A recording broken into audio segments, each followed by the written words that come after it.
Мы все разные.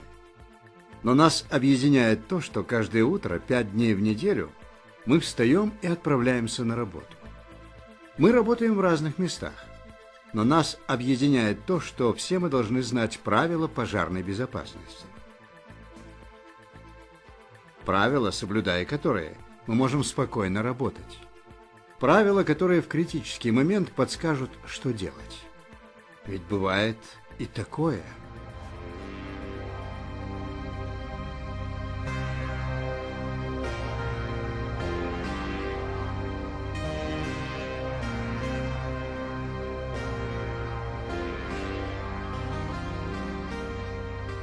Как говорится, без комментариев. Итак, что же такое пожарная безопасность на производстве? Часть первая. Все правила и отношения в области пожарной безопасности определяет Федеральный закон о пожарной безопасности. Вот некоторые определения. Пожар – это неконтролируемое горение, причиняющее материальный ущерб, вред жизни и здоровью граждан. А пожарная безопасность – состояние защищенности личности и имущества от пожаров. Меры пожарной безопасности – действия людей по обеспечению пожарной безопасности.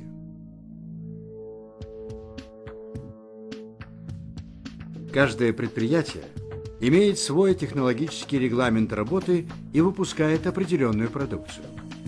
В этом фильме мы расскажем о правилах, которые являются общими для любого предприятия или организации, ведущих деятельность на территории России.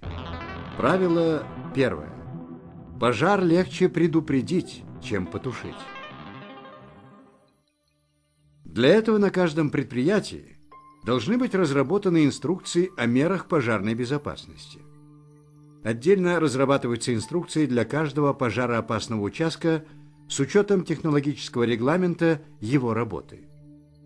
Персонал предприятий допускается к работе только после прохождения противопожарного инструктажа. Необходимо периодически проходить дополнительное обучение по предупреждению и тушению возможных пожаров. В зданиях и сооружениях должны быть разработаны и вывешены на видных местах, выполненные в соответствии с требованиями ГОСТов, планы эвакуации людей в случае пожара, а также система оповещения людей о пожаре. На объектах с массовым пребыванием людей, в дополнение к плану эвакуации, должна быть разработана инструкция, определяющая действия по обеспечению эвакуации персонала при пожаре. Наружные пожарные лестницы и ограждения зданий и сооружений должны содержаться в исправном состоянии и не реже 1 раза в 5 лет подвергаться эксплуатационным испытаниям. Во всех производственных, административных, складских и вспомогательных помещениях на видных местах должны быть вывешены таблички с указанием номера телефона вызова пожарной охраны. Правила применения на территории организации открытого огня, допустимость курения и проведения пожароопасных работ, проезда транспорта устанавливаются инструкциями о мерах пожарной безопасности. В каждой организации должны быть определены и оборудованы места для курения. Установлен порядок уборки горючих отходов и пыли, хранения промасленной спецодежды, определен порядок обесточивания электрооборудования и систем вентиляции по окончании рабочего дня и на случай возникновения пожара. Порядок проведения временных огневых и других пожароопасных работ. Порядок осмотра и закрытия помещения после окончания работы. Определены действия работников при обнаружении пожара. Установлен порядок и сроки прохождения противопожарного инструктажа и занятий по пожарно-техническому минимуму, а также назначены ответственные за их проведение. Руководители предприятий назначают лиц, которые должны обеспечивать соблюдение правил пожарной безопасности на всех участках работ. В целях привлечения работников предприятий к работе по предупреждению и борьбе с пожарами на крупных предприятиях должны создаваться пожарно-технические комиссии и добровольные пожарные формирования. В обязанности членов пожарно-технических комиссий и добровольных пожарных формирований входит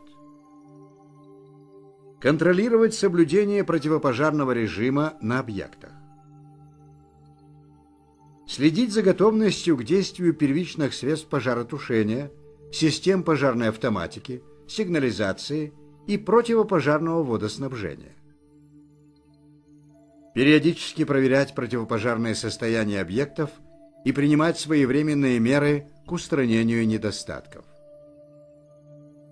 Осуществлять контроль за выполнением правил пожарной безопасности рабочими и служащими предприятия. Проводить практические тренировки по эвакуации людей и ценного имущества на случай возникновения пожара. Правило второе. Человек не должен быть источником пожарной опасности. Это действительно так. Ведь именно человек, а точнее его неверные решения и поступки, наиболее часто становятся причиной пожара. Поэтому так важно, чтобы персонал знал, как обеспечить пожарную безопасность на своем предприятии. Для этого необходимо соблюдать установленный противопожарный режим и строго выполнять требования пожарной безопасности. Принимать меры предосторожности при проведении работ с легко воспламеняющимися и горючими жидкостями, опасными в пожарном отношении материалами и оборудованием. Знать план пожарной эвакуации из производственных помещений. В случае обнаружения пожара сообщить о нем по телефону в пожарную охрану. Уметь пользоваться первичными средствами пожаротушения. Принять возможные меры к спасению людей, имущества и ликвидации пожара. Правило третье. Обеспечим каждому производственному помещению пожарную безопасность. На каждом предприятии должна быть установлена и действовать система обеспечения пожарной безопасности. Если персонал знает и применяет правила пожарной безопасности, это залог того, что риск возгорания снижается многократно. Однако не все зависит от человека. Электроприборы, легко воспламеняющиеся и горючие вещества в какой-то момент могут выйти из-под контроля. Тогда на помощь приходят технические системы противопожарной защиты, которые должны оповестить персонал о начинающемся пожаре и в ряде случаев способны погасить разгорающийся огонь. Технические системы противопожарной защиты включают в себя автоматические системы обнаружения и тушения пожара, противодымную защиту, звуковые системы оповещения людей о пожаре, аварийное и эвакуационное освещение, противопожарное водоснабжение. Указанные системы должны эксплуатироваться в полном соответствии с техническими требованиями, быть исправными и находиться во включенном состоянии. Кроме того, для обозначения путей эвакуации, мест размещения противопожарного водоснабжения, первичных средств пожаротушения, средств индивидуальной защиты должны быть использованы знаки пожарной безопасности, соответствующие требованиям действующих нормативных документов. Правило четвертое. Территория предприятия – территория безопасности. Необходимо знать и выполнять требования пожарной безопасности на территории предприятия. Территория предприятия должна своевременно очищаться от горючих отходов, мусора и тары. Дороги, проезды и подъезды к зданиям и сооружениям, наружным пожарным лестницам и водоисточникам, используемым для целей пожаротушения, должны быть всегда свободными для проезда пожарной техники и содержаться в исправном состоянии. Сети противопожарного водопровода и пожарные гидранты должны находиться в исправном состоянии. Проверка их технического состояния и работоспособности должна осуществляться не реже 2 раз в год весной и осенью. У гидрантов и водоисточников должны быть установлены соответствующие указатели. На них должны быть четко нанесены цифры, указывающие расстояние до водоисточника. Однако, даже зная в теории и умея применять на практике навыки по предупреждению возгораний и обращению с первичными средствами пожаротушения, нужно быть предельно собранным и внимательным, ведь каждый день мы сталкиваемся с пожароопасными ситуациями, самыми разными. Часть 2. Даже на благополучном предприятии могут возникать пожароопасные ситуации. На некоторых предприятиях пожароопасной является обычная ежедневная работа. Поэтому очень важно обеспечить безопасное проведение этих работ. Вот основные правила безопасности при проведении пожароопасных работ. Помещения и рабочие зоны, в которых работают с горючими веществами, должны быть обеспечены вентиляцией. При использовании горючих веществ их количество на рабочем месте не должно превышать сменной потребности. При перерывах в работе, а также в конце рабочей смены, электросварочная аппаратура должна отключаться от электросети, а шланги газосварочной аппаратуры должны быть отсоединены и освобождены от содержимого. Электроустановки и электроприборы по окончании рабочего времени должны быть обесточены. Исключение составляют дежурное освещение, установки пожаротушения и противопожарного водоснабжения, пожарной и охранно-пожарной сигнализации. Во взрывопожароопасных цехах и помещениях должен применяться только инструмент, изготовленный из безыскровых материалов. Если по техническому регламенту допускается доставлять к рабочему месту небольшое количество легко воспламеняющихся и горючих жидкостей, то они должны помещаться в специальную безопасную тару. Применение открытой тары не разрешается.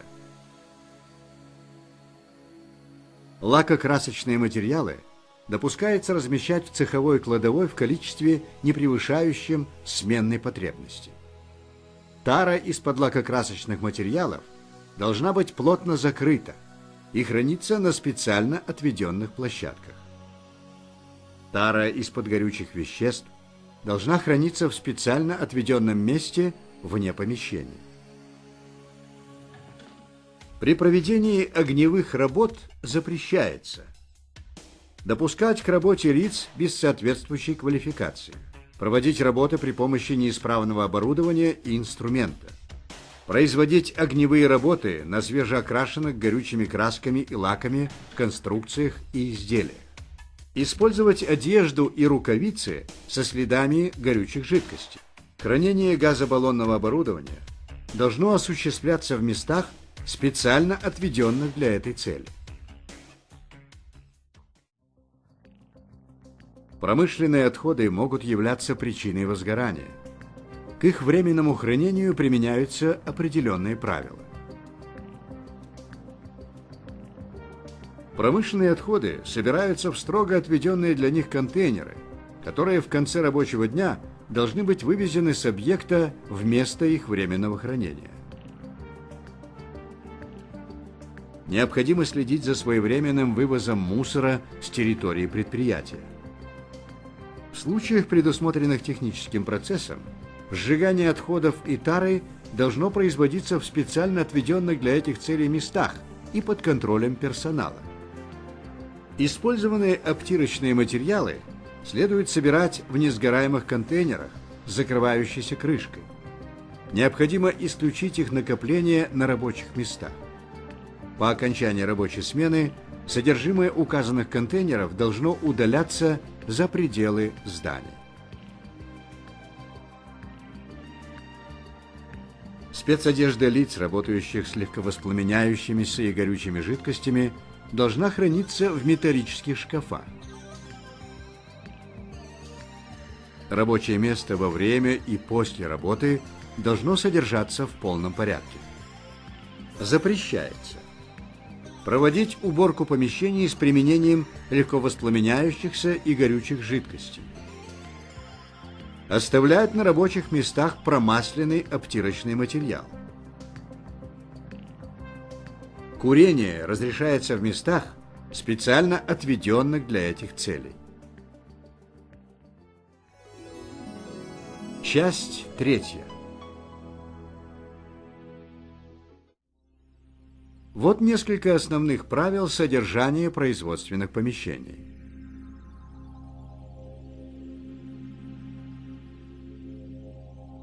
Обязательная огнезащитная обработка строительных конструкций, горючих, отделочных и теплоизоляционных материалов. Своевременное устранение нарушений огнезащитных покрытий.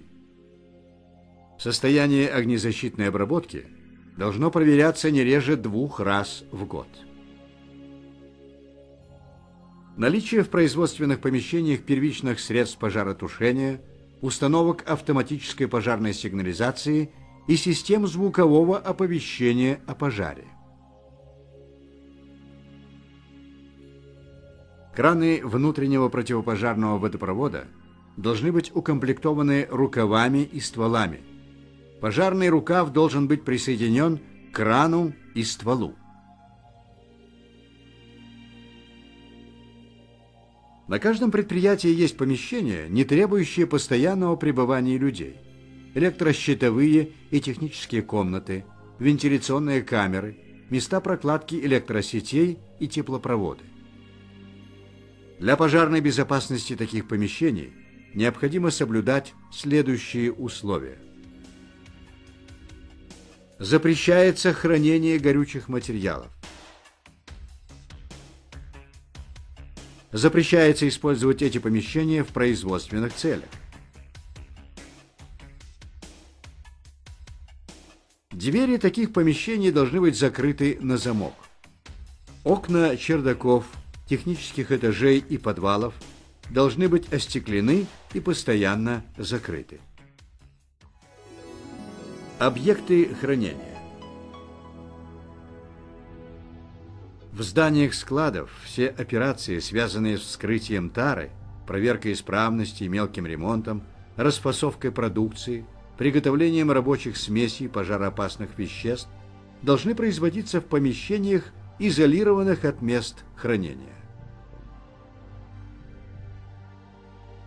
Стоянка и ремонт погрузочно-разгрузочных и транспортных средств в складских помещениях не допускается. Электрооборудование складов по окончании рабочего дня должно обесточиваться. Аппараты, предназначенные для отключения электроснабжения склада, должны располагаться вне складского помещения на стене, заключаться в шкаф или нишу и закрываться на замок. Дежурное освещение в помещениях складов, а также эксплуатация газовых плит, электронагревательных приборов и установка штепсельных розеток не допускается. Хранить легко воспламеняющиеся и горючие жидкости разрешается только в исправной таре. Пролитая жидкость должна немедленно убираться.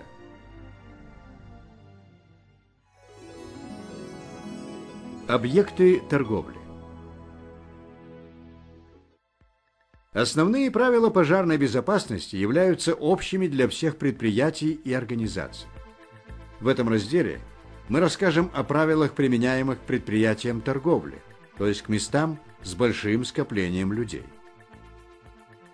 В торговых залах и на путях эвакуации людей не допускается даже временное хранение горючих материалов, отходов, упаковок и контейнеров. Они должны удаляться сразу же по мере их накопления. Хранение горючих материалов, отходов, упаковок, контейнеров разрешается только в специально отведенных для этого местах. Хранение опасных в пожарном отношении товаров необходимо осуществлять отдельно от других товаров в специально приспособленных помещениях. На предприятиях торговли запрещается проводить огневые работы во время нахождения покупателей в торговых залах. Не допускается торговля пожароопасными товарами без этикеток с предупреждающими надписями типа «Огнеопасно». Распасовка пожароопасных товаров должна осуществляться в специально приспособленных для этой цели помещениях.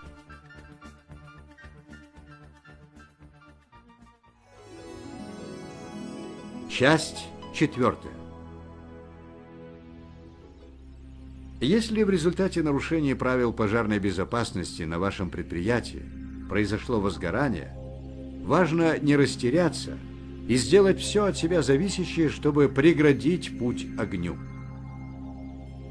Каждый работник предприятия при обнаружении пожара или признаков горения должен незамедлительно сообщить об этом по телефону в пожарную охрану, назвав при этом адрес объекта, место возникновения пожара, а также сообщить свою фамилию.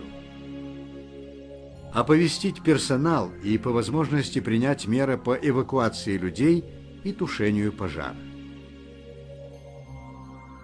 Проверить включение в работу автоматических систем противопожарной защиты. При необходимости отключить электроэнергию и системы вентиляции.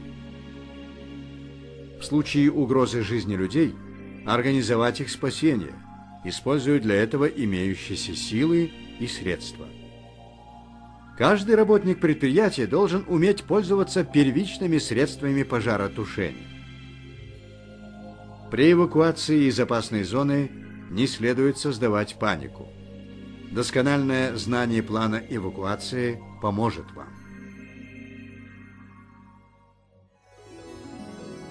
Заключение. Вы познакомились с основными правилами пожарной безопасности. Полную информацию вы получите, внимательно ознакомившись с правилами пожарной безопасности в Российской Федерации.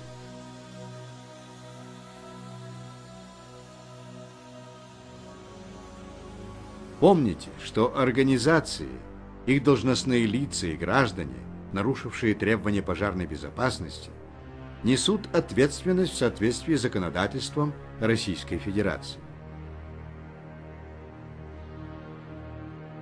Приложите все усилия, чтобы избежать чрезвычайных ситуаций.